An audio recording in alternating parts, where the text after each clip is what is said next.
జై శ్రీమన్నారాయణ. ఆండాల్ తిరువడలే శరణం. ధనుర్మాస వ్రతంలో 4వ పాసురం. ஆழிமலை கண்ணா ஒன்று நீ கை கரவேல் ஆழியலுப்புக்கு முகந்த கொளத்தேரி ஊழி முதன்வ நிறுவம்பேல் மயக்கருத்து பாலியன் தோழியன் பத்மநாபன் கைகள் ஆலிபோல் மின்னு வலம்பொறி போல் நின்ற திந்து தாலாதே சாரங்க முதத்து சரமைல் போல் வாழ புலகனின் பெய்தடாய் நாங்கள మార్గ మగిందేలోరన్ భావాయ్.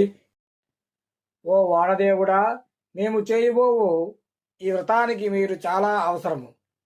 ఆ నీటిని నీవు సమృద్ధిగా కురిపించు వలసిందే. మరి నీళ్లు నీకెక్కడవి అంటావా?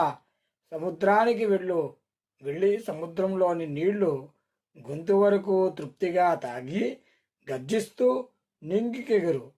విష్ణువు యొక్క నల్లని శరీరం వలె నీవును నల్లని ఛాయను పొందు.